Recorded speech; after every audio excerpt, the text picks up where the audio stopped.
SCB का question number 59।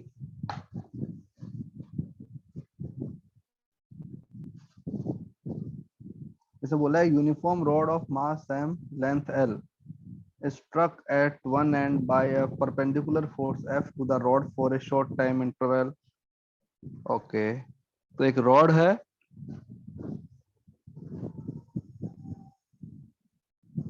ये हमारे पास में रॉड है। सपोज इसका मास है m, लेंथ है l, और यहाँ पे एक फोर्स लगाया मैंने एकदम परपेंडिकुलर, और for a small time interval t, ये इसका सेंटर ऑफ मास। तो तुमसे पूछा है the speed of centre of मास। कैसे निकालते हैं स्पीड ऑफ सेंटर ऑफ मास? तुमको फोर्स दिया हुआ है, टाइम दिया हुआ है, सेंटर ऑफ मास का वेलोसिटी कैसे आएगा बताओ।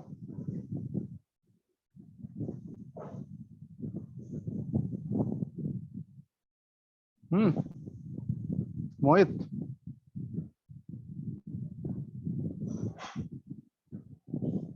Siddharth,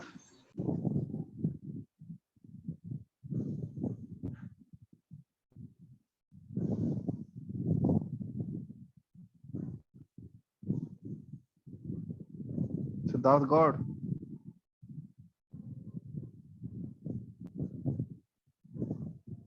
yes sir. आवाज बहुत कम आ रही है बेटा। सर पता नहीं,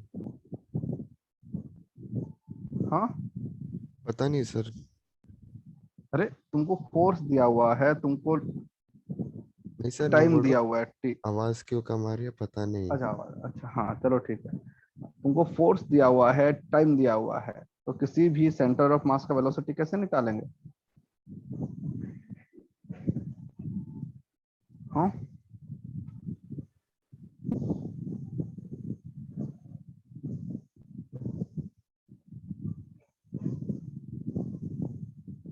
अरे बता दो भाई।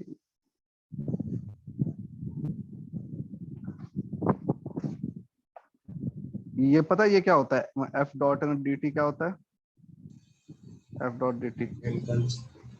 इम्पल्स। इम्पल्स का मतलब क्या होता है? Change in linear momentum. ठीक है, और किसी भी सिस्टम के लिए ना लीनियर मोमेंटम क्या होता है? Total mass into velocity of centre of mass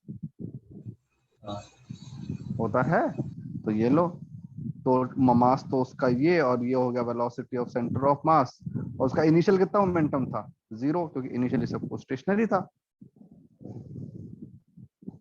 तो तुमको फोर्स दिया हुआ है, कांस्टेंट है, तो कांस्टेंट क्या होता है? इंटीग्रेशन से बाहर आ जाता है। तो ये क्या बन जाएगा? F into T equal to M velocity of centre of mass. तो velocity of centre of mass क्या बन जाएगा?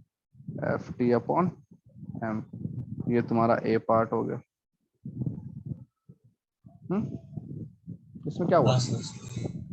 सेकंड पार्ट पूछा है the angular velocity of the rod about centre of मास। मतलब ऑब्जर्वर को तुमने यहां बैठा दिया, तुमसे पूछा है एंगुलर वेलोसिटी। कैसे करोगे? एंगुलर वेलोसिटी के लिए तुमको क्या चाहिए होता है? Angular momentum. तो बताओ इस पॉइंट के अबाउट में कितना आएगा torque? F into L by to. ये हो गया ना टॉर्क। तुम कह सकते हो ना इंटीग्रल टॉर्क इंटू अपने dt क्या होता है? Change in angular momentum. तो F into L by T क्या बन गया? Torque into dt equal to क्या बन जाएगा? Angular momentum. क्या होता है एंगुलर मोमेंटम का formula? I omega M L square by 12 into omega, क्योंकि मुझे सेंटर ऑफ मास के अबाउट निकालना है ना। ये क्या बन जाएगा? F into L by two T equal to M L square by 12 into omega. तो यहाँ से ओमेगा क्या बन जाएगा? 26 एफ टी बाई, नहीं 6 F T by M L, है ना। हाँ सर। ये बन गया एंगुलर वेलोसिटी। अब बताओ part C, kinetic energy of the rod. क्या होता है काइनेटिक एनर्जी किसी भी सिस्टम के लिए? Half VCM square plus half I about centre of mass into omega square. हमको वेलोसिटी और सेंटर ऑफ मास भी पता है और हमको ओमेगा भी पता है, तो यहां से आ जाएगा।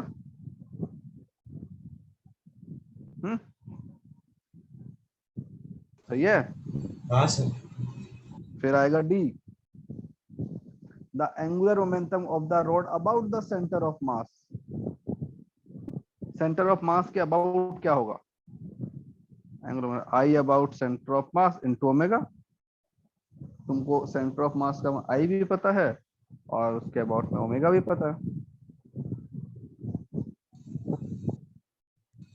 हाँ सर। और उसके बाद में डी हो गया।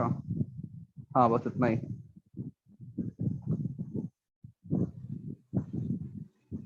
ओके और बताओ।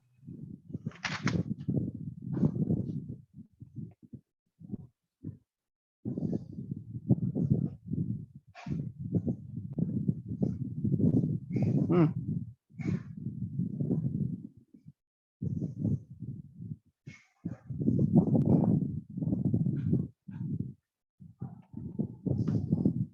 बताओ बताओ।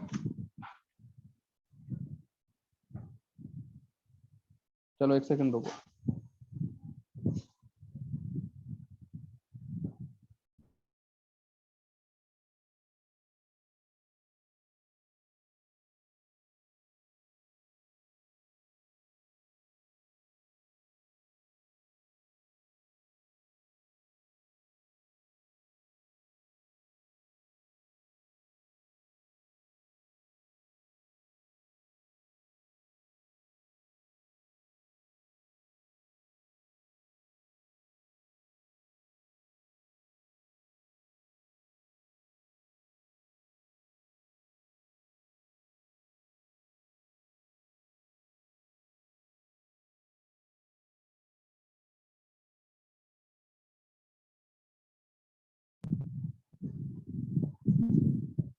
हाँ और कुछ?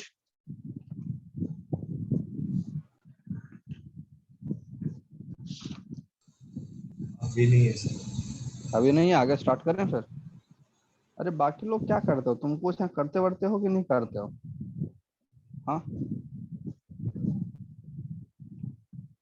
अर्णव, माइक ऑन करो।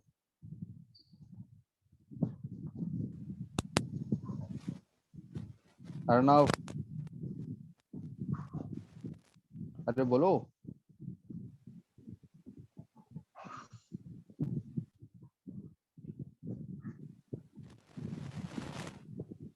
हर्ष,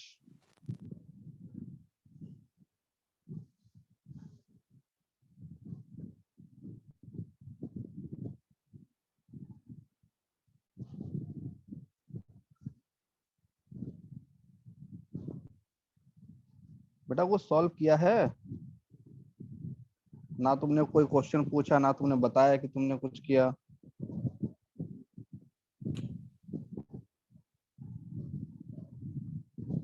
विश्वजीत,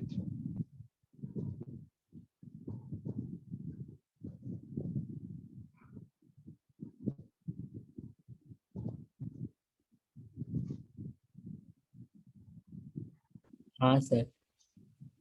कुछ सॉल्व करता है? नहीं सर, मैं 2 लेक्चर एब्सेंट था सर, वो रिकॉर्डिंग्स देखनी है अभी। ओके। नूतन, हाँ सर। नूतन माइक ऑन करो।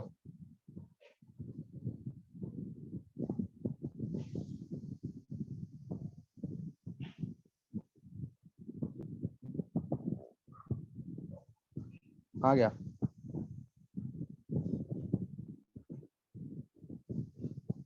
ओम, हेलो। हाँ तो हेलो बोल के माइक को ऑफ क्यों कर लेता है? सर वो टेम्परेरी अनम्यूट किया। हाँ हाँ तो मुझे बताओ ना, तुम कुछ सॉल्व क्यों नहीं करते हो भाई? ना कोई क्वेश्चन पूछते हो। कितना किया आरबीडी? सर आरबीडी का एक बुकलेट ऑलमोस्ट हो गया और एचसीवी का कौन सा आपने बुकलेट? हाँ तो पहला वाला। मैंने तुमको एससीवी करने बोला है ना, तुम अब बुकलेट कर रहे हो। और ऐसा कैसे हुआ कि एचसीवी तुमको आधा कोई हुआ है। एससीवी आधा क्यों हुआ है? पूरा क्यों नहीं हुआ? करूंगा पूरा। हाँ,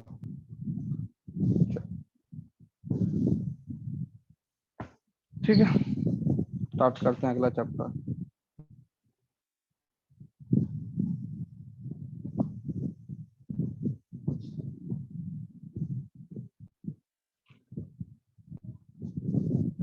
ओके, तो अपना जो अगला चैप्टर है that is simple harmonic motion. ठीक है, तो ये शायद तुम्हारे स्कूल के उसमें हो गया है ना, जो तुम्हारा स्कूल वाला होता है लेक्चर, उसमें हो गया। नहीं हुआ सर मेरे इसमें। नहीं सर, उसमें नहीं है, उसमें भी इलेक्ट्रोस्टैट से शुरू हुआ है, अमन सर ने वही शुरू कराया। नहीं नहीं, 11th भाई, एसएचएम तो 11th के उसमें आता है ना। सर हो तो हाँ? गया। ऐसा कि यार आधे लोग बोल रहे हैं हो गया, आधे नहीं हुआ, इसका मतलब क्या है ये बताओ मुझे। हाँ, स्टेट बोर्ड ऐसे स्टेट होंगे, क्या चीज, स्टेट होंगे फिर शायद से, स्टेट बोर्ड वाले। क्या बोल रहे हो? तो स्टेट बोर्ड वाले होंगे वो। स्टेट बोर्ड वालों का हो गया, सीबीएसई वालों का?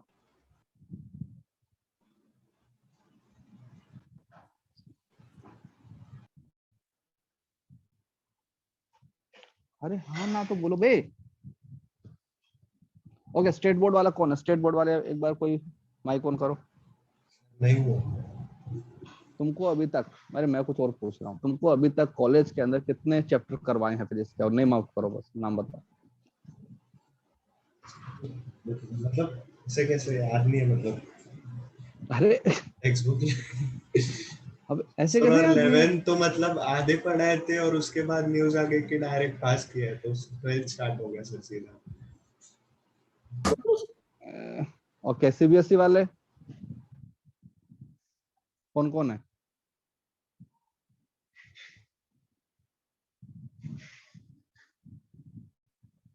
भाई तुम्हारी क्लास है ना, वन वे होती है पता है, तो यू आर लाइक कि बस माइक ऑफ करके बैठ जाओ, सर को जो बोलना है वो आएंगे, 1 घंटा बोलेंगे, चले जाएंगे, हम अपने आराम से बैठे रहेंगे। क्या तुमको ऐसा चाहिए? तो फिर तो एक काम करता हूँ ना, रिकॉर्डेड लेक्चर तुमको अब कैसे सुना दिया करूंगा, जब तुमको कुछ बोलना ही नहीं है तो।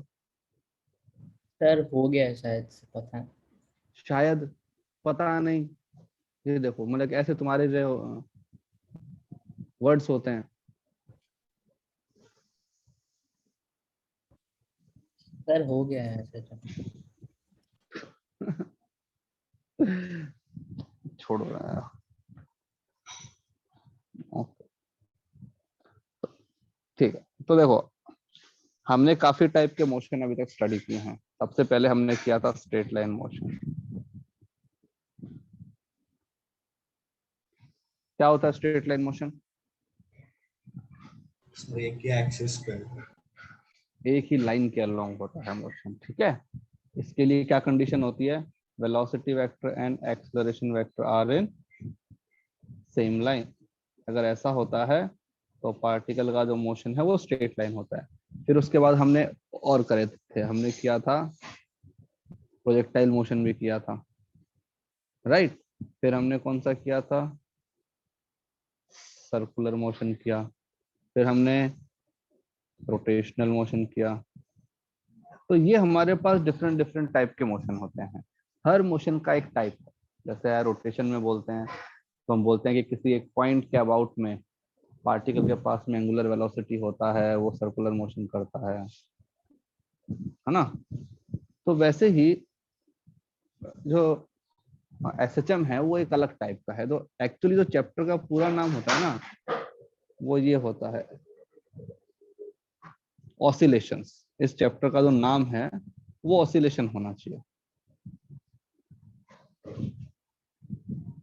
Oscillations.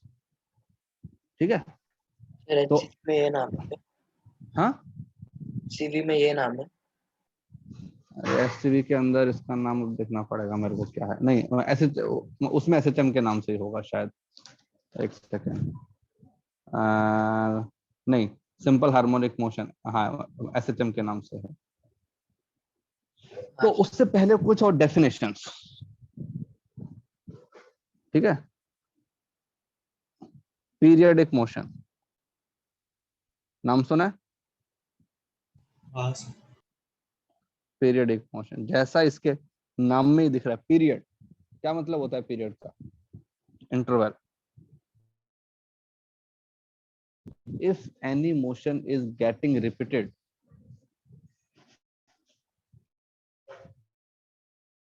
After a fix time period, तो इस टाइप का जो मोशन होता है उसको बोलते हैं पीरियडिक मोशन।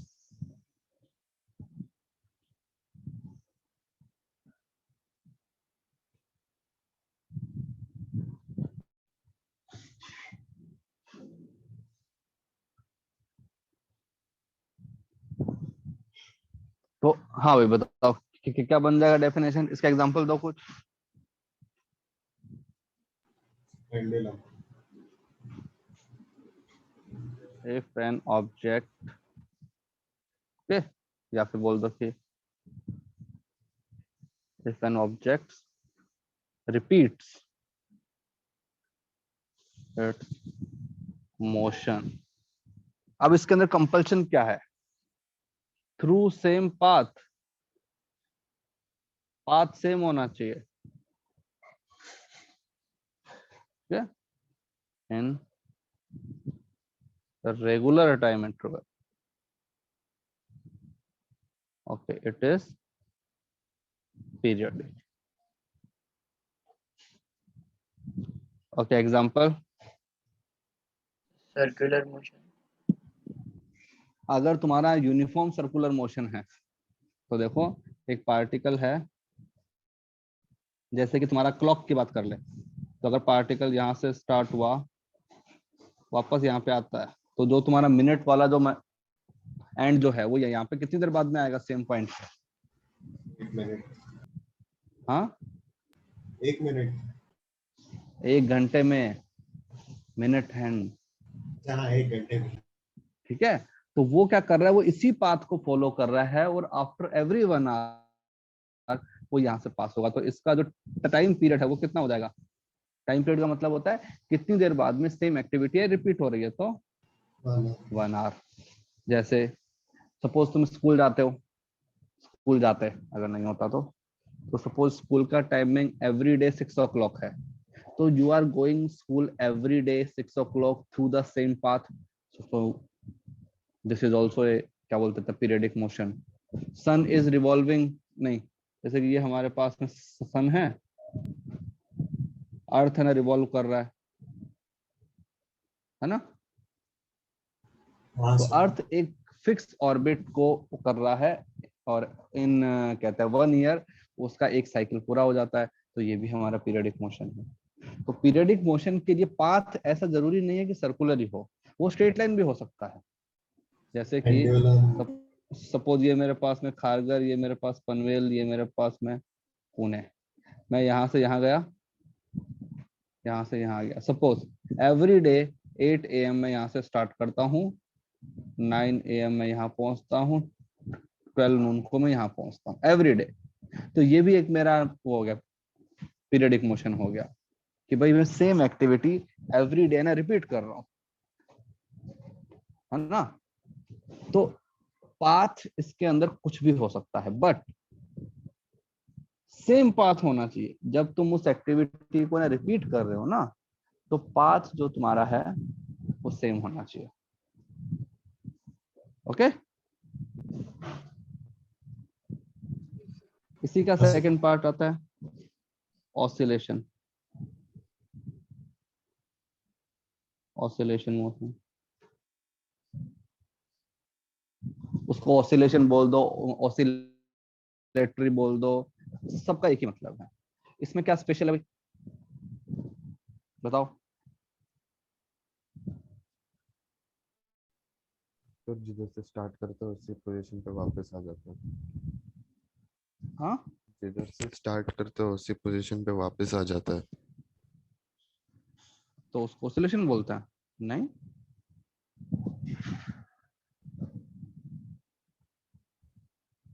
ऑसिलेशन तो ऐसा नहीं होता। ऐसा किसने बोला ऑसिलेशन तुमको? अपने आप रिपीट करता है एक टाइम इंटरवल। तो वो तो अपना पीरियडिक मोशन हो गया।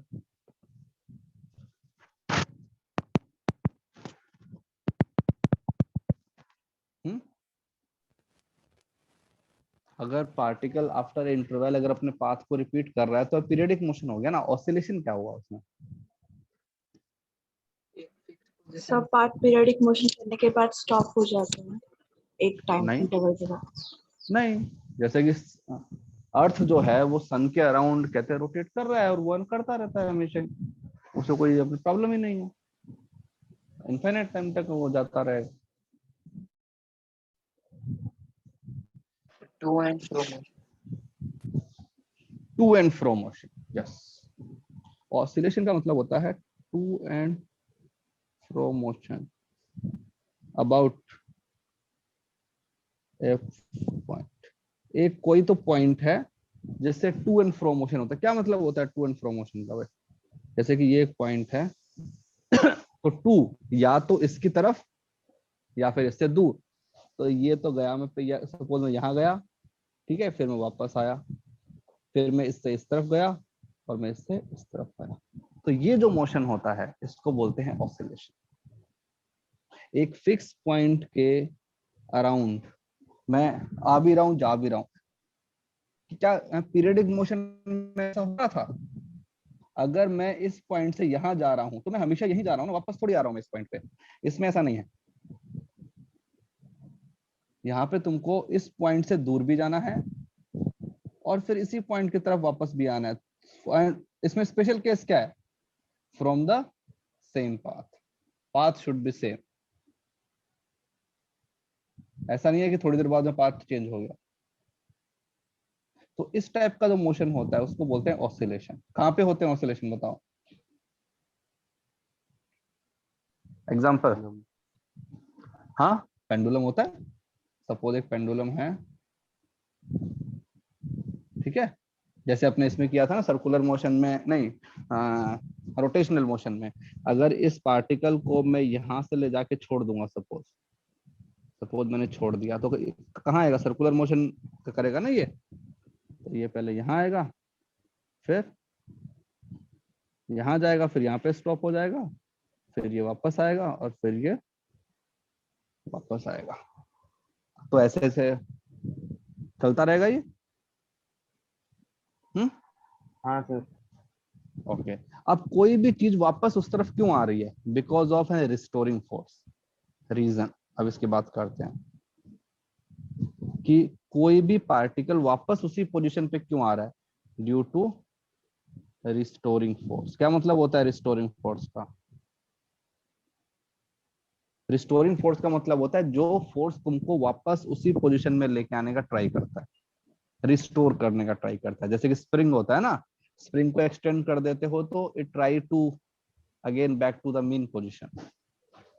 तो हर जगह पे रिस्टोरिंग फोर्स होना चाहिए, ठीक है। जैसे कि बताओ तुम्हारा इलेक्ट्रोस्टैटिक स्टार्ट नहीं हुआ ना अभी।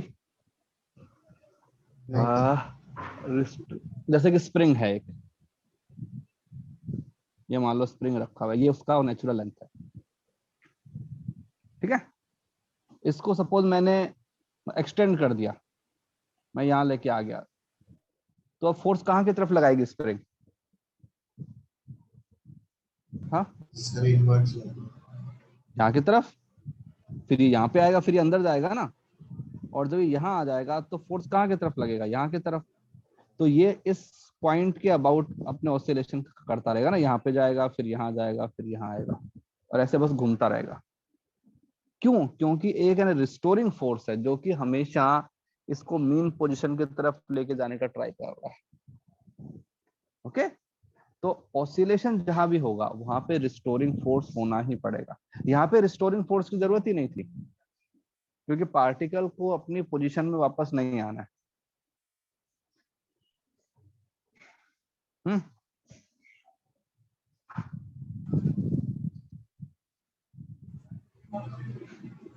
ओके। हाँ सर। हाँ सर। ओके, अब एक वर्ड आता है फ्रीक्वेंसी। इसका मतलब नाम सुना होगा तुमने? हेलो। फ्रीक्वेंसी, हाँ, फ्रीक्वेंसी क्या होता है? किसी भी चीज का फ्रीक्वेंसी।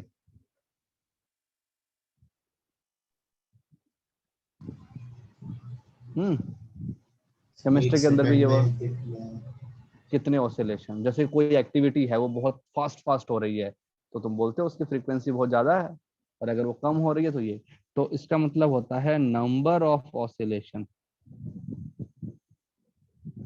इन 1 सेकेंड। 1 सेकेंड में कितने ऑसिलेशन हुए, राइट। तो ये होता है नंबर ऑफ, वो बार बार यहाँ जा रहा है फिर वापस आ रहा है फिर यहाँ जा रहा है, ये जा रहा है। अगर सपोज 1 सेकेंड में 100 टाइम्स उसने ऐसा किया तो फ्रीक्वेंसी विल बी 100। क्या होता है इसका यूनिट? हर्ट्ज, है ना, unit.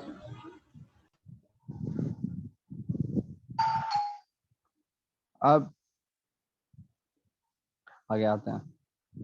Suppose if no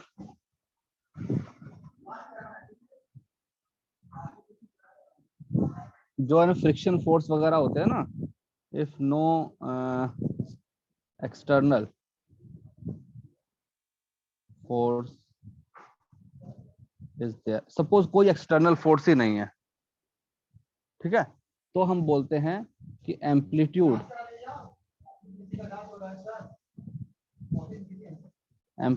will be constant, मतलब कि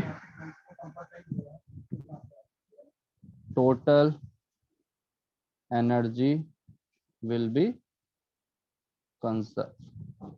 सपोज जैसे कि एक स्प्रिंग पेंडुलम है, उसको तुम ऊपर लेके जाओगे नीचे लेके आओगे, तो पेंडुलम को जितनी हाइट से छोड़ते हो वो वापस उतनी ही हाइट पे जाता है ना। तो सपोज हमारे पास में फ्रिक्शन वगैरह कुछ नहीं है, एयर का रेजिस्टेंस वगैरह कुछ भी नहीं है, तो क्या होगा, वो लाइफ टाइम तक ऑसिलेशन करता ही रहेगा।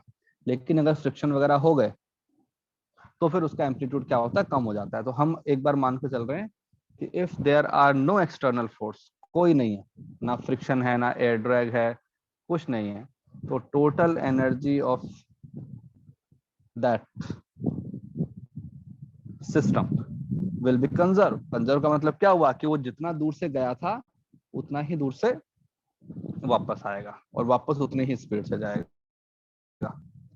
अब इसी के अंदर एक स्पेशल केस आता है जिसको हम बोलते हैं वाइब्रेशन। जैसे बोलते हैं ना कि फोन को वाइब्रेशन मोड पे डाल दिया,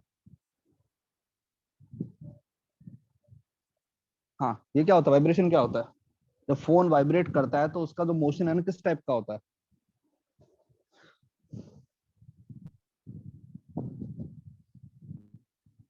हाँ भाई पीरियोडिक। मोहित, पीरियोडिक होता है कि ऑसिलेशन होता है? ऑसिलेशन होता है। भाई पीरियोडिक होता है या फिर, देखो हर ऑसिलेशन कैसा है, पीरियोडिक है ना। जो ऑसिलेशन है वो पीरियोडिक तो है ही है, लेकिन क्या हर पीरियोडिक मोशन कहते हैं ऑसिलेशन है? नहीं, every oscillation is a periodic motion, but every periodic motion is not a oscillation, क्योंकि वो that is not to and fro motion. Vibration जो होता है that is a special case, special case of oscillation, जिसके अंदर frequency is very high and amplitude is less, very less. जब तुम्हारा phone vibrate करता है तो वो ऐसा नहीं है ना कि वो 1-2 सेंटीमीटर पहले ऊपर आएगा फिर नीचे जाएगा फिर ऊपर जाएगा नीचे में, ऐसा नहीं करता ना। वो हल्का सा हिलता है बस, मतलब उसका एम्पलीट्यूड जो है वो बहुत कम है, लेकिन उसकी जो फ्रीक्वेंसी है, तुम अगर उसके हाथ लगाओगे तो वो होता है ना, फील होता है ना वाइब्रेशन, तो जो फ्रीक्वेंसी है उसकी वो बहुत हाई होती है।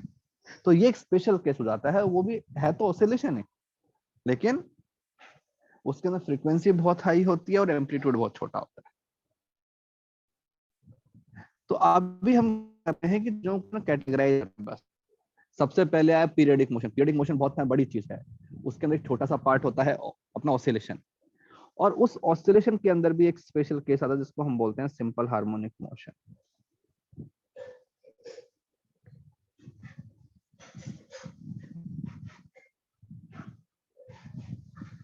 हमारी कहानी यहां से स्टार्ट होती है, सिंपल हार्मोनिक मोशन से।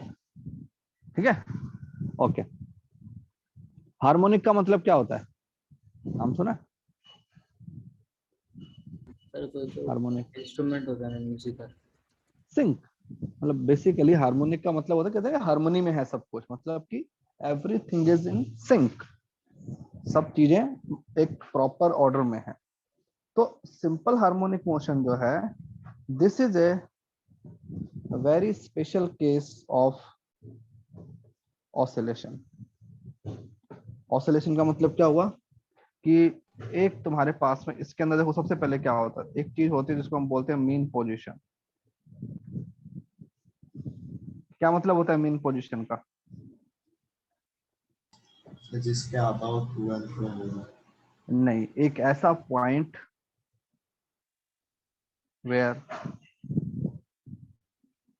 F net is 0, equilibrium point. ठीक है, और कोई भी जो तुम्हारा ऑसिलेशन है या जो कुछ है, वो मीन पोजीशन के अबाउट ही होता है, क्योंकि मीन पोजीशन पे ही फोर्स 0 होता है। तुम अगर लेफ्ट हैंड साइड में जाओगे तो फोर्स तुम्हारे ऊपर कहते हैं राइट हैंड साइड में लगेगा, राइट हैंड साइड में लगोगे तो फोर्स लेफ्ट हैंड साइड में लगेगा। स्प्रिंग में ऐसा ही तो हो रहा था, कहा गया स्प्रिंग ये, अगर तुम उसको एक्सटेंड कर रहे थे तो वो वापस आने का ट्राई कर रहा था, कंप्रेस कर रहे थे तो फिर वो कहते हैं राइट हैंड साइड में जाने का ट्राई कर रहा था। तो it always try to go into the mean position, तो मीन पोजीशन होती है।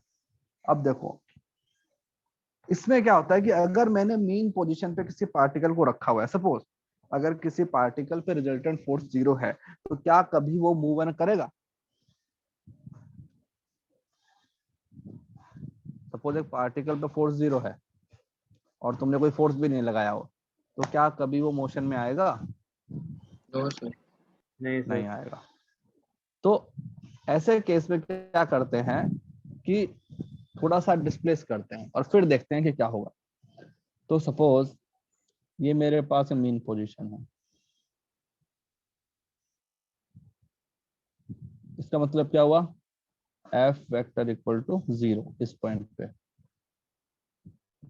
अगर मैं उसको मीन पोजीशन से यहां ले गया, ठीक है, मैं इसको इधर ले गया, सपोज इसका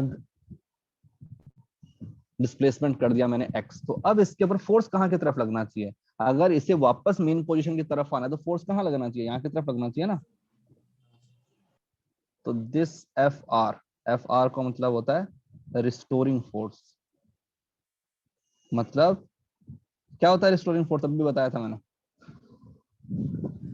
तो वापस पोजीशन पे आ जाए। और फिर वापस जो कि उसकी पोजीशन को रिस्टोर करने का ट्राई कर रहा है। रिस्टोर मतलब कि वापस वहां पे लेके आने का ट्राई कर रहा है मीन पोजीशन पे। अगर मैं इसी पॉइंट को सपोज यहाँ की तरफ ले जाऊं, सपोज यहाँ से यहाँ का डिस्टेंस भी x है, तो इसके ऊपर भी क्या फोर्स लगेगा? यहाँ की तरफ फोर्स लगेगा, रिस्टोरिंग फोर्स एफ आर। ठीक है, तो रिस्टोरिंग फोर्स तो जरूरी है किसी भी ऑसिलेशन के लिए।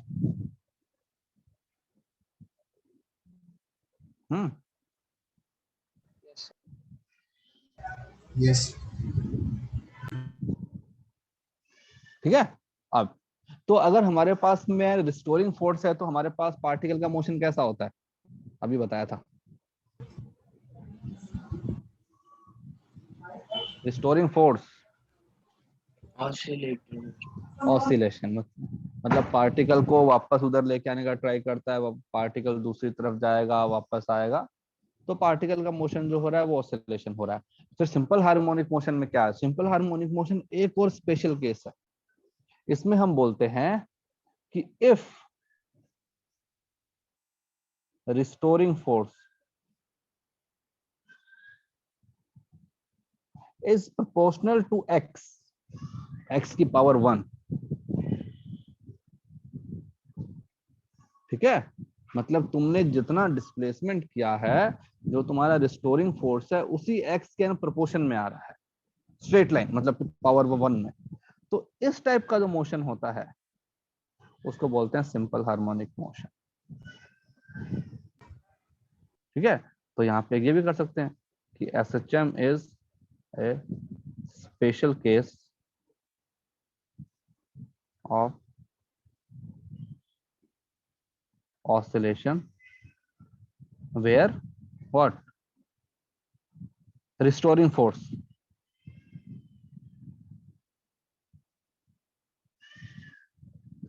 is directly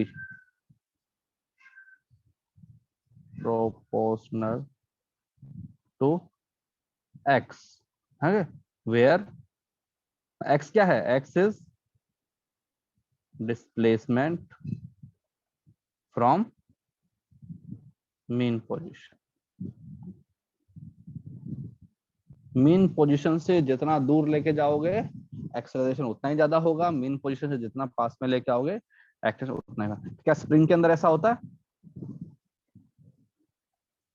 स्प्रिंग में होता है ऐसा? हाँ सर, अगर स्प्रिंग रिलैक्स होता को है। तुमने मीन पोजीशन से एक्स अमाउंट वो कर दिया, डिस्प्लेस कर दिया, तो स्प्रिंग फोर्स कितना लगाती है? के एक्स।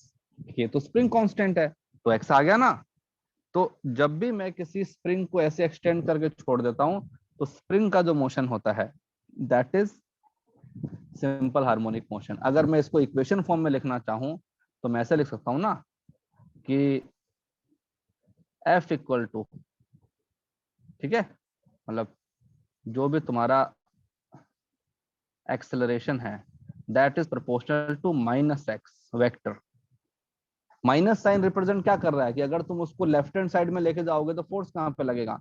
राइट हैंड साइड में। राइट हैंड साइड में लेके जाओगे तो फोर्स कहां पे लगेगा? लेफ्ट हैंड साइड में। रिस्टोरिंग फोर्स का मतलब ही यही होता है, ऑपोजिट तो डिस्प्लेसमेंट। तो अपने आप ही आ जाएगा ना माइनस साइन। तो या तो तुम उसको रिस्टोरिंग लिखो ताकि तुमको पता लगे कि हाँ भाई वापस लेके आने का ट्राई कर रहा है, और अगर तुमको रिस्टोरिंग लिखना नहीं है तो you can write it here, मतलब इन द कहते हैं वेक्टर फॉर्म। अगर डिफरेंशियल इक्वेशन फॉर्म में लिखूं तो क्या होता है acceleration? D square x upon D T square होता है ना। पोजीशन वेक्टर को दो बार वो करता हूँ डिफरेंशिएशन, तो मेरे पास में हाँ क्या सर। आता है? एक्सेलरेशन। तो ये होना चाहिए, ये मेरे पास में SHM की इक्वेशन। बीच के अंदर प्रोपोर्शनल साइन।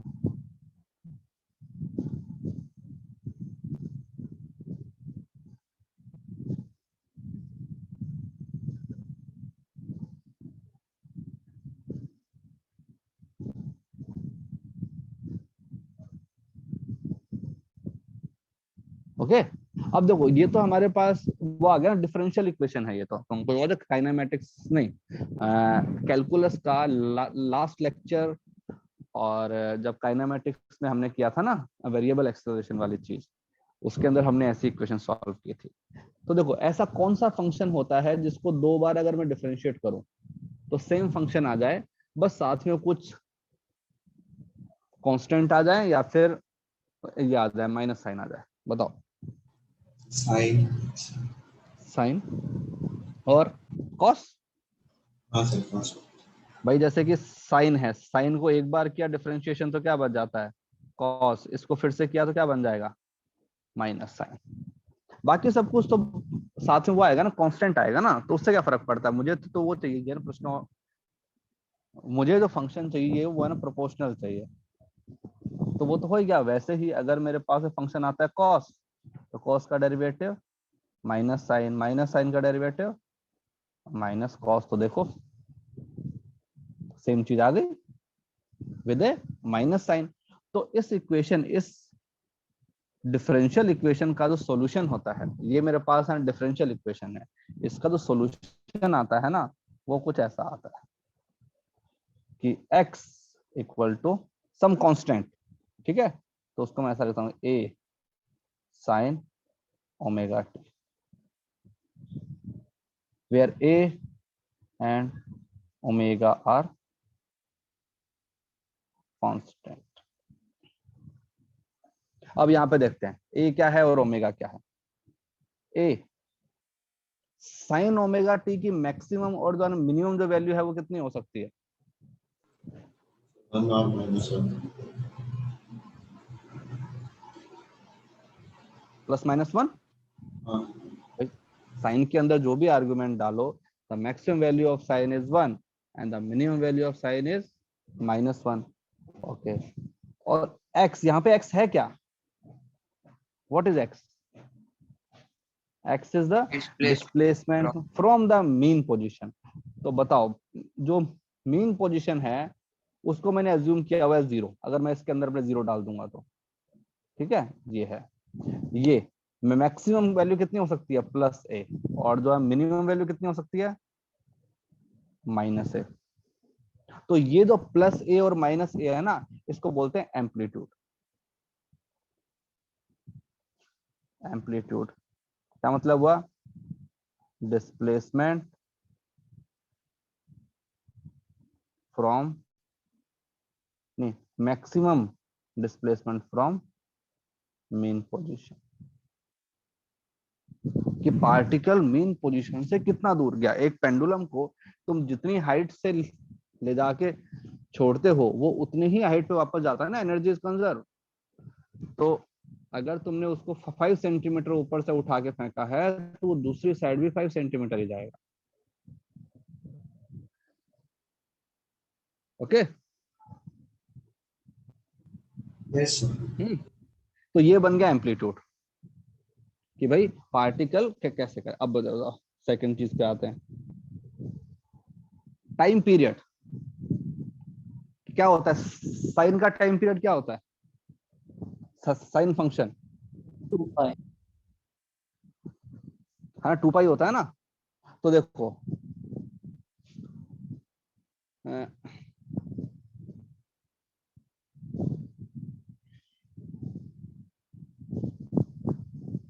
टाइम पीरियड, उसको मैंने रिप्रेजेंट कर दिया कैपिटल टी से। तो इसका मतलब होता है टाइम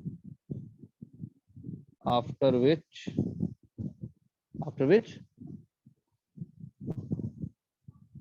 या फिर ये कह दो आफ्टर विच क्या बोलोगे? Motion is getting repeated. तो मुझे इसको को रिपीट करवाना है।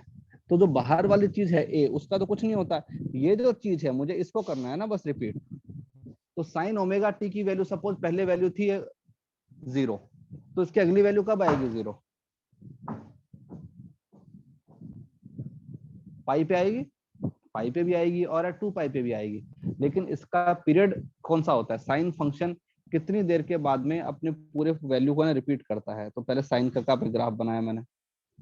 साइन का ग्राफ कुछ ऐसा होता है ना, ये 0 पाई 2π। तो साइन फंक्शन का जो पीरियड है वो पाई नहीं होता है, क्योंकि पाई के बाद तो वो फिर नीचे जाएगा ना। तो साइन का जो पीरियड है वो कितना है? 2π। 2π के बाद में सेम एक्टिविटी क्या हो रही है ना, रिपीट हो रही है।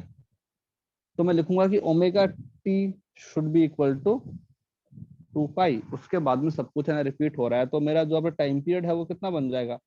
2π बाई नहीं ओमेगा, है ना? सर ओमेगा कांस्टेंट है। यस भाई, तुमको बताया था साइन के अंदर कोई तो में हो सकता है ना कांस्टेंट है, टी के साथ में क्या फर्क पड़ता है। तो अब देखो, तो मेरे पास ये आ गया टाइम पीरियड। टाइम पीरियड क्या बना? 2π बाई ओमेगा। और ओमेगा कौन सा ओमेगा है? जो कि साइन के अंदर मैंने लिखा हुआ था। इसका मतलब क्या हुआ? एक साइकिल को कंप्लीट करने के अंदर इतने सेकंड लगते हैं। आगे आते हैं, फ्रीक्वेंसी क्या होता है? फ्रीक्वेंसी अभी बताया था। Number of Oscillations in Number 1 of- second. Number of oscillation in 1 second, उसको रिप्रेजेंट करता हूं एफ से। तो अगर मेरा टाइम पीरियड है टी, तो फ्रीक्वेंसी 1/t। ठीक है। तो अगर 1/t अगर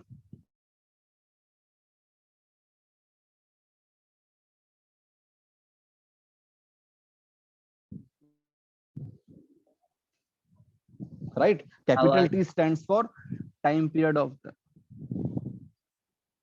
capital T stands for time period, right? Hello, okay तो देखो उसी में आते हैं. I know that omega is 2 pi by T. अब जो अपना 1 बाई टी को मैं क्या लिख सकता हूँ, एफ. तो क्या बन गया 2 पाई एफ. तो ओमेगा इज 2 पाई एफ. और इस ओमेगा को मैं बोलता हूं एंगुलर फ्रीक्वेंसी, क्योंकि देखो ना फ्रीक्वेंसी के साथ में क्या आ गया, एंगल आ गया ना 2 पाई, तो इसको बोलते हैं angular frequency. This omega is different from the omega which we are studying in rotational motion. वहां पे ओमेगा हम किसको बोलते थे, एंगुलर वेलोसिटी को, है ना. एंगुलर वेलोसिटी का मतलब होता है D theta by D T, the rate at which angular displacement is going on. यहाँ पे जो चीज है वो अलग है, यहाँ पे है एंगुलर फ्रीक्वेंसी. अगर मुझे ओमेगा पता है तो मैं ये पता कर सकता हूँ कि इस जो तुम्हारा सिंपल हार्मोनिक मोशन हो रहा है इसका फ्रीक्वेंसी कितना है. कैसे करोगे, ओमेगा बाई 2 पाई. ठीक है. हाँ सर. ओके, तो ये कुछ इसके वो हैं, क्या बोलते हैं, इसकी इक्वेशन के अंदर जो पैरामीटर्स है ना, ये उनकी चीजें हैं. जैसे कि अगर मैं तुमको एक इक्वेशन लिखूं, ठीक है, और ये भी कैसे, लीनियर एसएचएम. लीनियर एसएचएम का मतलब होता है एक ऐसा एसएचएम जो कि एक स्ट्रेट लाइन के अलोंग हो रहा है. ठीक है, स्ट्रेट लाइन, ये वाला स्ट्रेट लाइन, मतलब कि इसी स्ट्रेट लाइन में हो रहा है. तभी मैंने लिखा ना x इक्वल टू, मतलब उसका x कोऑर्डिनेट ही चेंज हो रहा है. तो अगर किसी पार्टिकल का एक ही कोऑर्डिनेट चेंज हो रहा है तो उसका मोशन कैसा होता है, स्ट्रेट लाइन होता है ना. तो ये मीन पोजीशन, पहले तुम यहाँ जाओगे, ये प्लस है, फिर वापस आओगे, फिर यहाँ से यहाँ जाओगे, माइनस है, और ये, इसको बोलते हैं कंप्लीट वन साइकिल. लीनियर मतलब कि अलोंग स्ट्रेट लाइन.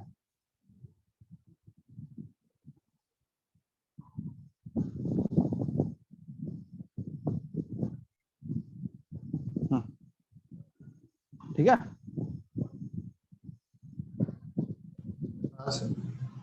ओके, अब देखो थोड़े से इसके अंदर चीजें. मैं तुमको एक अपना एग्जांपल देता हूँ और तुमसे कुछ पूछता हूँ. सपोज मैंने दे दिया x equal to 5 sine 100 pi T, और ये सब कुछ सेंटीमीटर में है. तुमसे पूछा गया है फाइंड उसका एम्पलीट्यूड कितना है, टाइम पीरियड कितना है, फ्रीक्वेंसी कितना है. बताओ क्या आएगा एम्पलीट्यूड.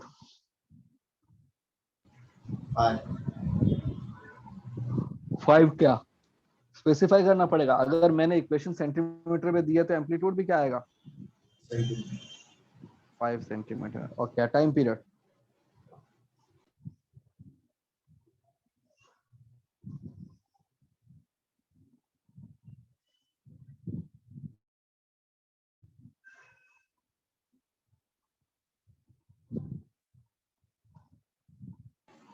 One by 50. तो देखो यहाँ पे निकाल सकते हैं. मुझे पता है कि जो साइन के अंदर जो ना टी के साथ में जो होती है टर्म, ये वाली जो टर्म है ये क्या होती है, ओमेगा होती है ना. तो आई कैन राइट कि ओमेगा इक्वल टू कितना दिया हुआ है 100 पाई, और ओमेगा मेरे पास में होता है 2 पाई एफ. तो फ्रीक्वेंसी की वैल्यू कितनी हो जाएगी, 50 हर्ट्ज. तो फ्रीक्वेंसी बन गया है 50 हर्ट्ज. और टाइम पीरियड जो होता है वो अपना फ्रीक्वेंसी का इनवर्स होता है. तो 1/50 सेकेंड. ठीक है. सर ऊपर स्क्रॉल करो ना.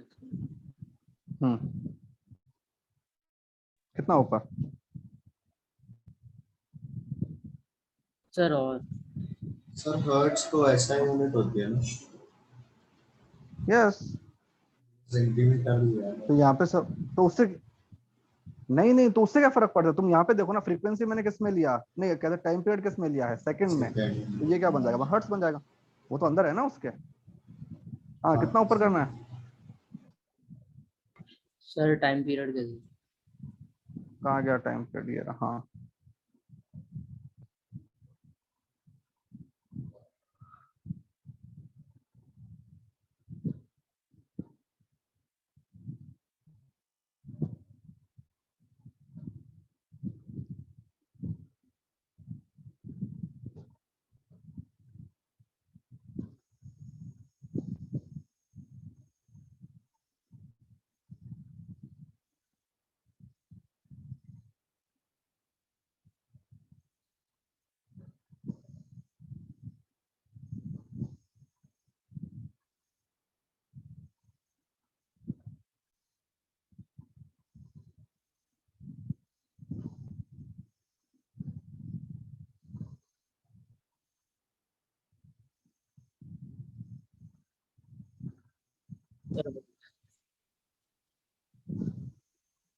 हो गया सर। हो गया। ओके, तो देखो इस टाइप में तुम्हारे पास अगर अपने इक्वेशन को एनालाइज करते हैं अभी, तो अगर इक्वेशन मेरे पास में है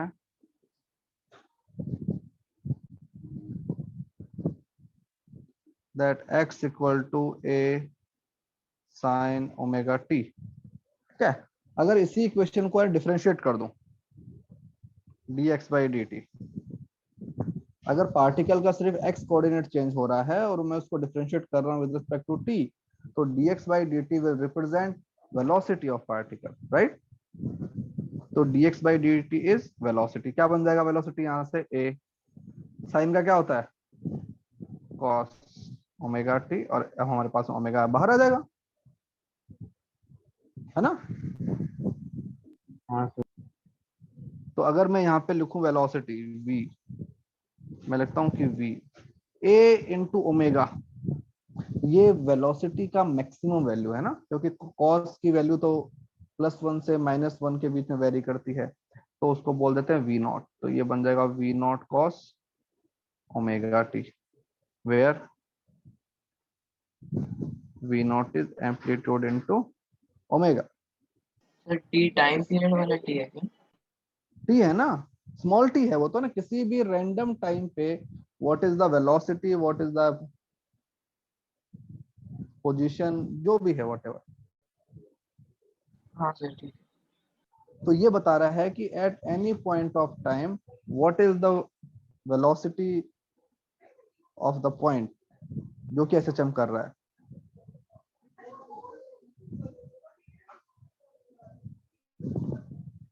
ओके, अगर इसी इक्वेशन को मैं फिर से अपने डिफरेंशिएट कर दूं dv by dt, तो क्या बन जाएगा, a ओमेगा तो ऐसे रहेगा, कॉस का डेरिवेटिव क्या होता है माइनस साइन, माइनस साइन। तो माइनस साइन ओमेगा टी और एक और ओमेगा आएगा, तो क्या बन जाएगा dv by dt एक्सेलरेशन। अब देखो a साइन ओमेगा टी क्या है, a साइन ओमेगा टी क्या होता है x, तो ये क्या बन गया minus omega square into x बन गया ना, तो यही तो है वो चीज भाई। जब मैंने सबसे पहले एसएचएम का इक्वेशन बताया था तो तुमको कहा था ना कि एक्सेलरेशन जो है that directly proportional to X होना चाहिए, ठीक है, और माइनस साइन होना चाहिए। माइनस साइन किसको रिप्रेजेंट करता है कि that is a restoring force, और उसके साथ में क्या आना चाहिए कांस्टेंट, तो जो कांस्टेंट, अब ध्यान से देखो, जो कांस्टेंट आता है वो क्या आता है ओमेगा स्क्वायर, और ओमेगा स्क्वायर के बारे में मुझे पता है, तो टाइम पीरियड क्या होता है। हाँ, सर ये ओमेगा स्क्वायर एक्स कहाँ से लाया? अरे तुमने यहां से देखो ना इस वाली इक्वेशन से, ए साइन ओमेगा टी क्या है, देखो एक्स है। ना, वो तो एक्स ही है ना, हाँ सर। तो उसको मैंने वो करे रिप्लेस कर दिया, तो एक्सेलरेशन क्या बन गया माइनस ओमेगा स्क्वायर एक्स। तो यहां से तो मैंने जो एसएचएम की इक्वेशन को प्रूव कर दिया, एक तो कि acceleration should be proportional to minus X, है ना, और जो कांस्टेंट आता है ये कांस्टेंट बड़ा स्पेशल है। तो ये जो कांस्टेंट है ये क्या बन गया, ये ओमेगा स्क्वायर है। और मुझे पता है टाइम पीरियड क्या होता है, 2π/, ओमेगा होता है ना। तो अगर मुझे यहाँ पे ओमेगा स्क्वायर की वैल्यू पता है तो उसका रूट ले लूंगा मैं, जो भी आएगा, और वहां से मेरे पास में क्या आ जाएगा, टाइम पीरियड आ जाएगा। और हमारी इक्वेशन भी हो रही है, सेटिस्फाई हो रही है।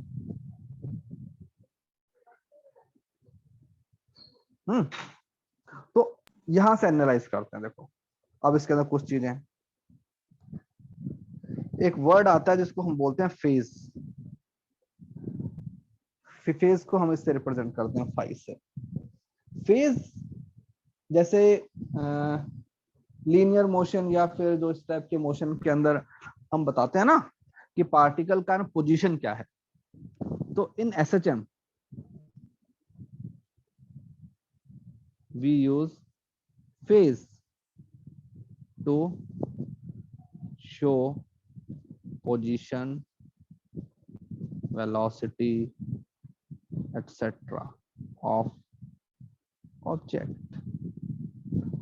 तो मुझे बताओ कि अगर मेरे पास में जो इक्वेशन है वो कुछ ऐसा है, x = a sin omega t।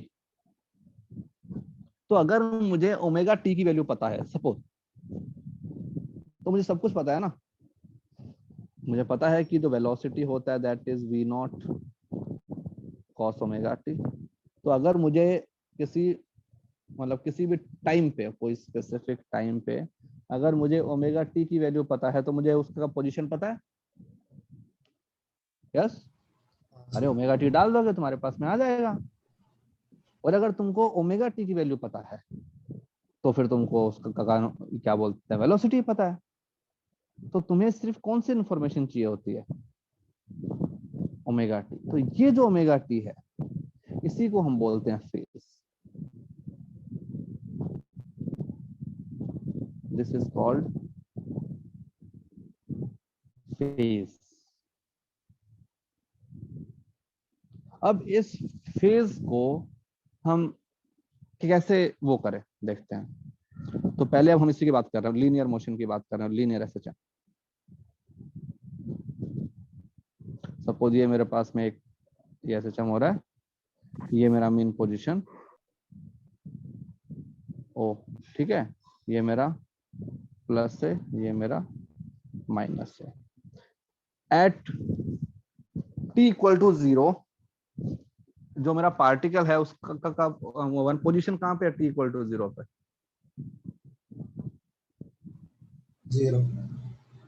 0 पे, ठीक है। तो मतलब कि मैं यहाँ पे हूँ मेन पोजीशन पे, तो फाई की वैल्यू यहाँ पे कितनी हो गई, 0। अब जैसे जैसे t का वैल्यू इंक्रीज होगा तो ओमेगा t का वैल्यू भी इंक्रीज होगा, है ना। तो साइन की वैल्यू कैसी आएगी, इंक्रीज होएगी डिक्रीज होएगी, इंक्रीज होएगी। लेकिन कैसी रहेगी, पॉजिटिव या नेगेटिव, पॉजिटिव होगी, पॉजिटिव रहेगी। तो साइन की वैल्यू इंक्रीज हो रही है और पॉजिटिव हो रही है, और कहां तक जाएगी वो, ए तक। तो पार्टिकल मेरा यहां जा रहा है, यहां से यहां तक गया। यहाँ पे मेरे पास में जो ओमेगा टी की वैल्यू कितनी होगी, π/2 हो गई ना। जब π/2 हो जाएगी तो पार्टिकल कहाँ पे आ गया, अपने पॉजिटिव एक्सट्रीम पे। ओके, इस इंटरवल के अंदर वेलोसिटी कैसा होगा, पॉजिटिव होगा नेगेटिव होगा। 0 से π/2 में जो कॉस है उसकी वैल्यू कैसी होती है, पॉजिटिव। पॉजिटिव। तो देखो पार्टिकल का जो वेलोसिटी है उसको मैं इससे रिप्रेजेंट कर रहा हूँ ना, ब्लैक वाले एरो से। वो भी कैसा, पॉजिटिव है, उधर ही जा रहा है, पॉजिटिव अपने एक्स डायरेक्शन में। तो ये जो मेरा एक्सट्रीम है, पॉजिटिव एक्सट्रीम के लिए मेरे पास फेज की वैल्यू कितनी हो गई,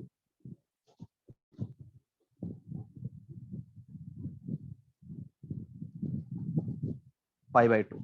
अब इसके बाद क्या हुआ, पार्टिकल कहाँ आएगा, मेन पोजीशन की तरफ आएगा। तो मेन पोजीशन की तरफ आएगा तो देखो ब्लू लाइन से बनाता हूँ ना डिस्प्लेसमेंट वाला, पार्टिकल मेरा यहाँ पे आ रहा है। अब जो ओमेगा जो टी है उसकी वैल्यू π/2 से ज्यादा हो रही है, यहाँ पे वापस आ गया 0 पे, यहाँ पे क्या हो जाएगा 5। पाई, क्योंकि साइन पाई इज अगेन 0। अब पाई बाई 2 से और पाई के बीच में जो कॉस की वैल्यू कैसी रहेगी भाई? नेगेटिव। नेगेटिव। नेगेटिव। देखो हमारा पार्टिकल कहाँ की तरफ आ रहा है? यहाँ की तरफ आ रहा है ना। लेकिन पाई बाई 2 से पाई के बीच के अंदर उस साइन थीटा की वैल्यू कैसी होती है?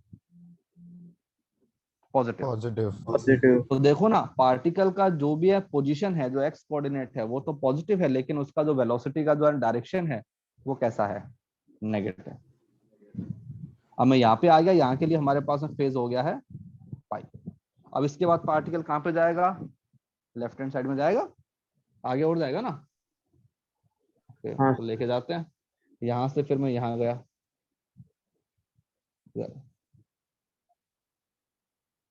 तो अब मेरा जो फेज है वो कैसा है?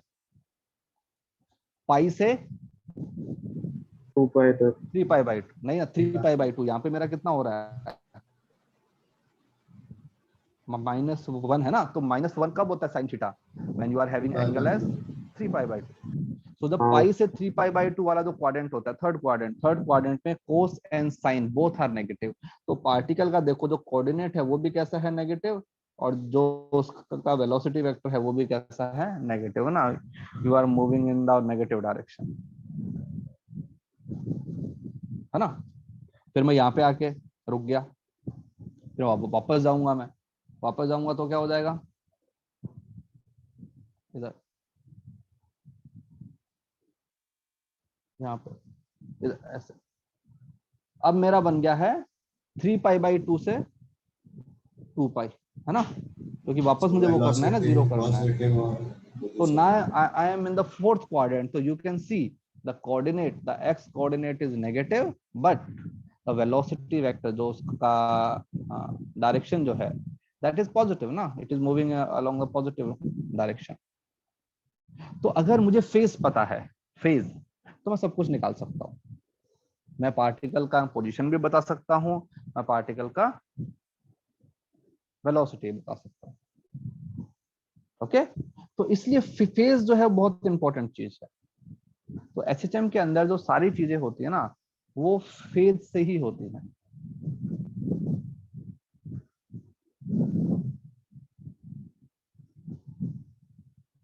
सर हाँ, सर वो आपने phase is equal to pi by 2 लिखा है, उसके नीचे क्या लिखा आपने? पॉजिटिव एक्सट्रीम है ना वो। हाँ ओके सर। पॉजिटिव एक्सट्रीम मतलब कि एक्सट्रीम पोजीशन है उसकी, पॉजिटिव वाली। ओके। और यहाँ वाली क्या बन जाएगी? Negative extreme. ओके,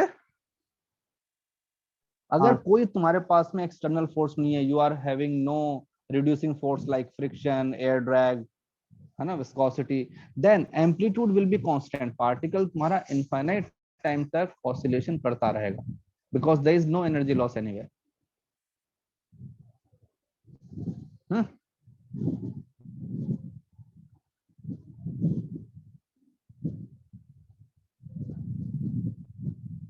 ओके, अब वैसे ही हमारे पास में एक चीज और आती है जिसको हम बोलते हैं इनिशियल फेज।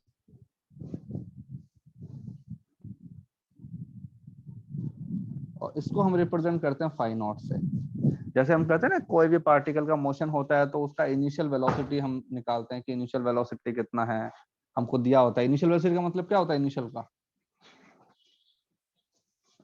का मतलब होता है व्हेन t इज 0, जहां से हमने मोशन को एनालाइज करना स्टार्ट किया है।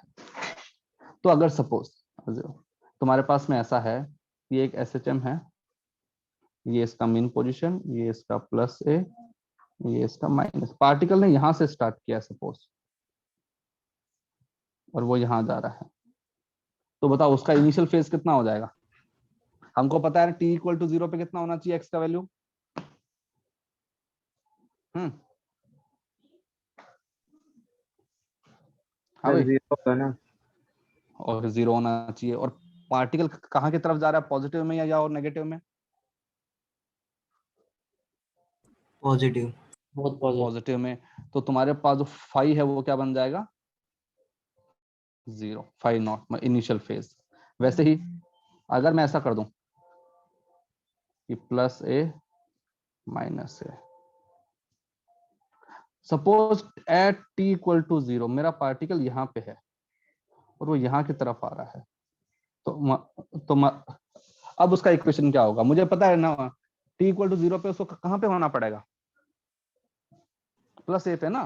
तो मेरी जो इक्वेशन है वो ऐसी होनी चाहिए ना कि x इक्वल टू A sine omega T plus pi by 2 ना, so that when I put an T equal to 0 तो मेरे पास में x की वैल्यू क्या आ जानी चाहिए? ए आ जाएगी ना भाई। अब देखो यहाँ पे आ जाएगी ए। तो ये क्या बन गया मेरा? इसको बोलते हैं इनिशियल फेज। वेलोसिटी के लिए क्या करें? तो वो तो अपने आप ही आ जाएगी ना वेलोसिटी। इसको ऊपर डिफरेंशिएट कर दो तो हमारा वेलोसिटी क्या बन जाएगा? A omega cos omega T plus pi by 2।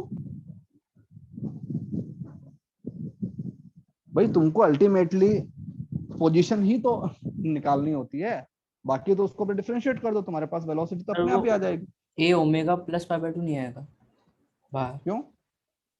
Differentiation से बेटा डिफरेंशिएट कैसे करते हैं?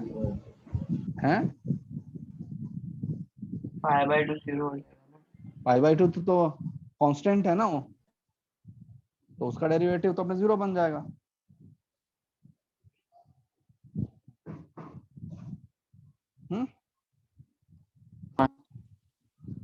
अब डिफरेंशिएशन करना देख ले भाई, ऐसे मत कर, ऐसे क्वेश्चन पूछेगा तो फिर मैं क्या करूंगा?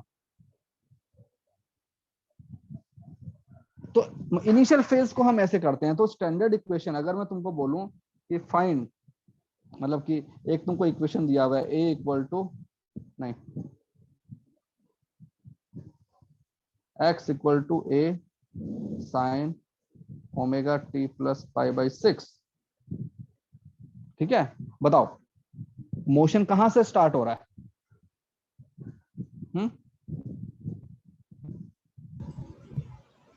पार्टिकल जब 0 और मोशन प्लस 1 के बीच में गए तो पाई बाई 6 यहाँ पे फेस होगी। राइट में पाई बाई 6 का कितना वैल्यू होता है? बट हाफ होता है ना?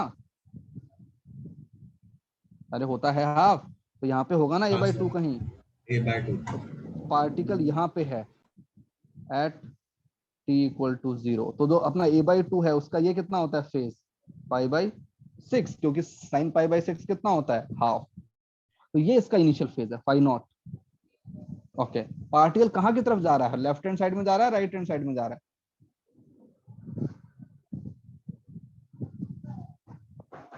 Right hand side. अब जैसे ही मैं टाइम की वैल्यू को थोड़ा सा इंक्रीज करूंगा तो मैं एंगल मेरा पाई बाई 6 से ज्यादा होगा। एंगल अगर पाई बाई 6 से ज्यादा होगा तो जो मेरा साइन का वैल्यू है वो कैसा होगा? इंक्रीज होगा ना। तो मतलब पार्टिकल यहाँ की तरफ जा रहा है ना, राइट। तो तुमको देखना, क्योंकि इस पोजीशन पे उसके पास में दो ऑप्शन है, वो लेफ्ट हैंड साइड में भी जा सकता है, राइट हैंड साइड में भी जा सकता है। तो यू हैव टू सी उस वाले इक्वेशन को चेक करके कि तुम्हारा पार्टिकल कहाँ से कहाँ पे जा रहा है। सर वो कैसे कि आपने राइट में जा रहा है? भाई देखो तुम सपोज सर ओमेगा हमेशा पॉजिटिव होगा ना यार। ओमेगा क्या है? 2 पाई बाई टी। इसमें कौन सी वैल्यू हो सकती है नेगेटिव? क्या कहते हैं, टाइम पीरियड का भी हो सकता है नेगेटिव? नहीं सर, नहीं। फिर बेटा देखो at an T equal to 0 sine के अंदर की तो ये फंक्शन, इसकी वैल्यू कितनी है? पाई बाई 6। Pi by 6। अगर थोड़ा सा मैं इंक्रीज कर दूंगा टाइम तो इसके अंदर की वैल्यू पाई बाई 6 से कम आएगी या फिर ज्यादा आएगी? ज्यादा आएगी। तो अगर वैल्यू अंदर वाली बढ़ गई तो साइन थीटा की वैल्यू इंक्रीज होगी डिक्रीज होगी? इंक्रीज होगी। इंक्रीज होगी तो एक्स की वैल्यू भी इंक्रीज होएगी। तो एक्स की वैल्यू को इंक्रीज करने के लिए पार्टिकल को कहाँ जाना पड़ेगा? लेफ्ट में कि राइट में? राइट। राइट में, क्योंकि अपना एम्पलीट्यूड तो राइट हैंड साइड में है ना। तो यहां से मैंने उसको चेक किया कि वो कहाँ जा रहा है ना। अब देखो सपोज एक तुम इक्वेशन फाइंड आउट करो, मैं तुमको देता हूँ example. A SHM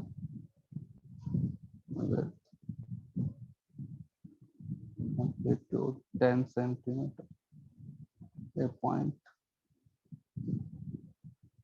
starts from x equal to -5 centimetre start कर रहा है एंड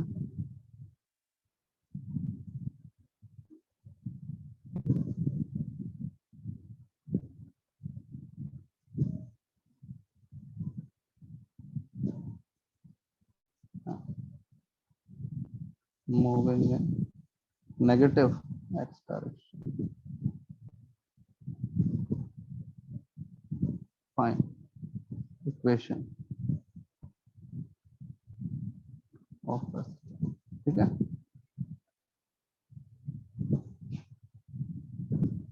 ओके चलो बताओ क्या होगा।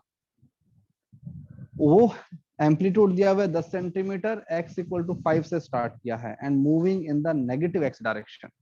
उस पॉइंट पे जो उसका वेलोसिटी है वो नेगेटिव साइड में है, तो बताओ क्या होगा। I/6 माइनस ओमेगा टी आएगा क्या वो साइन के ब्रैकेट में? सोचो बे, तुम फालतू के अंदर ऐसे मत किया कर, पहले सोचा कर। -5/6 आएगा ना अंदर। सोचो सोचो सोचो सोचो अच्छे से सोचो तुम भाई, तुम आंसर को अपने वेरीफाई कर सकते हो ना। तुम कहो कि थोड़ा सा मैंने इंक्रीज किया टाइम को, तो देखो पार्टिकल कहाँ जाएगा, लेफ्ट में जाएगा राइट में जाएगा।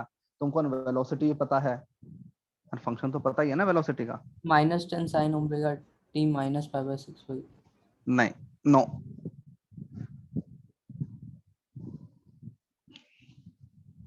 ऐसा नहीं होगा, सोचो।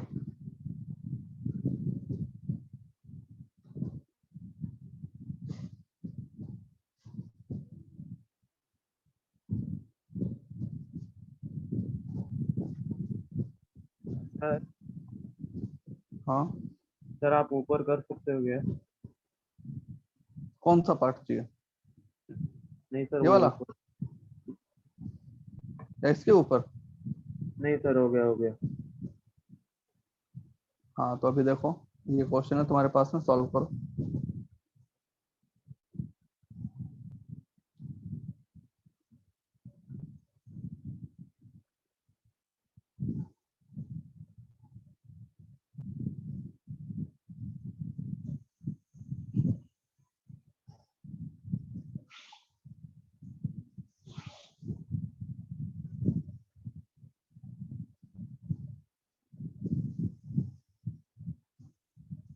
ओमेगा टी प्लस 5/6 आएगा अंदर। No 5/6 minus omega T. नहीं, अबे ओमेगा क्यों आएगा माइनस में यार।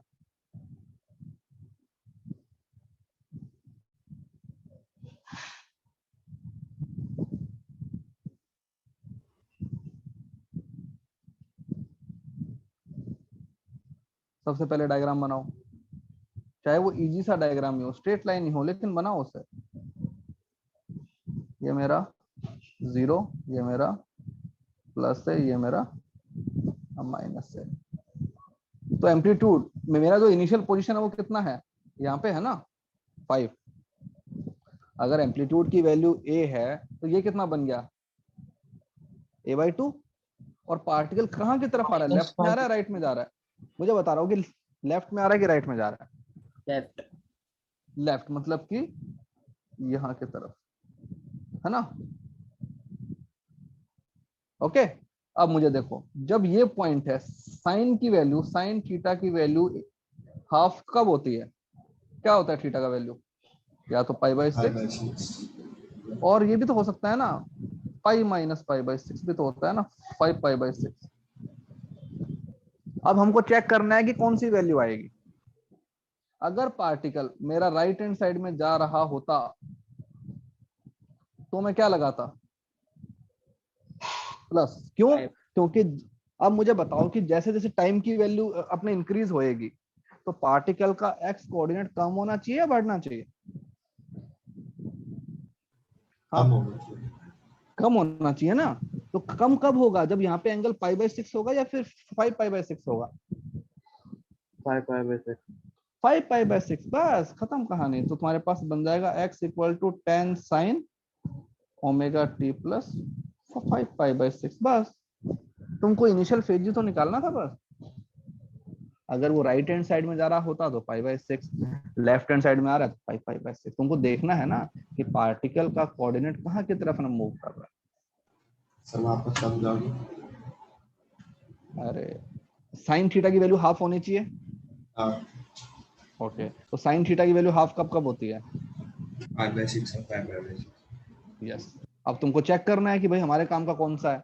अब देखो कौन वेलोसिटी वाला, देखो इस पॉइंट पे जो है वेलोसिटी वेक्टर है वो कहाँ की तरफ है, पॉजिटिव या नेगेटिव? नेगेटिव। नेगेटिव। तो मेरे पास जो है पोजीशन में साइन आता है, इसका अपना वेलोसिटी में क्या आएगा, कॉस, है ना? तो कॉस थीटा कौन से क्वाड्रेंट में होता है, नेगेटिव? फर्स्ट में तो नहीं होता, फर्स्ट में तो साइन भी पॉजिटिव होता है, कॉस भी पॉजिटिव होता है ना? तो मतलब कि मेरे आंसर जो है वो किस में आना चाहिए, सेकंड या थर्ड? सेकंड में। लेकिन थर्ड में नहीं आ सकता ना, पोजीशन मेरा कैसा है, पॉजिटिव। अच्छा, इसमें पोजीशन और ये दोनों नेगेटिव है? नहीं ना यार, यहाँ पे एक्स का वैल्यू कैसा दिया हुआ है, पोजीशन पॉजिटिव है इसमें। तो देखो सबसे पहले चीजों को सॉर्ट आउट करो। हाँ, we have 4 quadrant, right, first second third fourth. अगर वेलोसिटी और पोजीशन दोनों ही पॉजिटिव हैं तो जो मेरा फेज आएगा वो कौन सा आएगा, फर्स्ट क्वाड्रेंट वाला। अब यहाँ पे पोजीशन मेरा पॉजिटिव है लेकिन जो वेलोसिटी है वो कैसा है, नेगेटिव। तो मैं किस में जाऊंगा, सेकंड में। तो सेकंड के अंदर देखो साइन थीटा की वैल्यू कहाँ पे हो रही है, हाफ, 5/6, 5/6। ओके। हाँ, तो अभी देखो मैंने SHM का एक शेयर किया है, 1 PDF शेयर किया है तुम्हारे ग्रुप में, ठीक है? उसमें से जो थ्योरी को एक बार पढ़ना और जो उसके जो अपने इक्वेशन वाले क्वेश्चन हैं, SHM की इक्वेशन वाले क्वेश्चन, उनको सॉल्व करना है भाई। SHM बहुत इजी चैप्टर है तो इसको थोड़ा सा स्ट्रॉन्ग कर लो। रोटेशन को तो तुमने छोड़ ही दिया है। ओके।